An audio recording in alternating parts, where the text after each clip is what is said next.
Казвам се Марк и идвам от Симлео, Силвания, от Румъния. Казвам се Калин и съм в Германия от 2 месеца.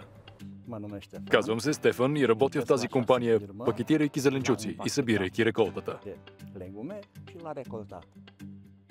В тази компания в Южна Германия прибираме, например, домати, чушки, люти чушки, пътладжани и краставици.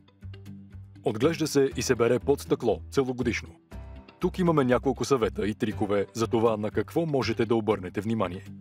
Здравето и безопасността при работа са много важни за компанията. Ето защо нашият бригадир редовно обсъжда най-важните точки с нас на брифинг. Ние носим работно облекло и предпазни обувки. Когато влизате в оранжерията, трябва да обърнете внимание на насрещните превозни средства и хора. Тук във фирмата използваме работни платформи с ремаркета за прибиране на реколтата. За да направим това, ние се качваме на нашето място на работната платформа. След това потегляме и търсим пътладжани, които са готови за прибиране. За да можете да управлявате работна платформа, е необходим инструктаж от бригадира. Показва се също спускане и повдигане. Сега ще обсъдим други важни теми. Това включва потенциалния риск от смачкване при използване на работна платформа. Има много начини да се нараните. Говорим и за извънредни ситуации, при които, например, електрическото спускане на асансьора вече не работи. Тук научаваме как работи устройството за аварийно спускане. След тази инструкция можете също да отрежете готовите за прибиране на реколтата плодове с ножица от работната платформа. Никога не забравяйте да носите ръкавици. Ако нещо все пак се случи, ще намерите най-важните телефонни номера за спешни повиквания, контакт с оказващия първа помощ и правила за поведение на плакатите за първа помощ. Дори ако някой се разболее или нарани, можете да получите подкрепа тук във фермата. Така че е по-добре да помолите за помощ на време, отколкото да отлагате нещо. След това, нарязаните пътладжани поставяме в предвидените транспортни кутии. Когато транспортните кутии са пълни, внимателно закарваме работната платформа с ремарке до края на реда. Там се уверяваме, че няма хора или превозни средства на пътя.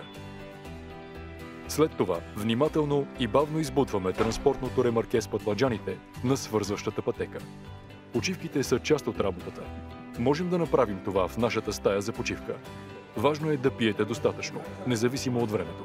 След това, натоварените транспортни вагони се сглобяват, за да образуват влак. Тази работа се извършва изключително от водача, който е получил специални инструкции. Това включва проверка на автомобила и околностите преди потегляне. След това, внимателно и бавно кара през оранжерията до станцията за сортиране и опаковане в съседното хале. Там пътладжаните се сортират и опаковат от колегите от други екипи. След работа отиваме в нашите квартири. Те се намират тук, в помещенията на компанията. Разполагаме с перални помещения, всекидневни и жилищни салони на наше разположение. Можете също така да намерите повече съвети за сезонна работа в Германия на уебсайта www.agriwork-germany.de.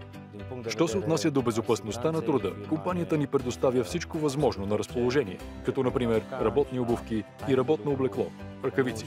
Абсолютно всичко необходимо. Така че на това ниво е абсолютно страхотно. Харесват ми условията на работа на това работно място, уважението, което се култивира сред колегите, и също така харесвам настаняването, което се предоставя тук.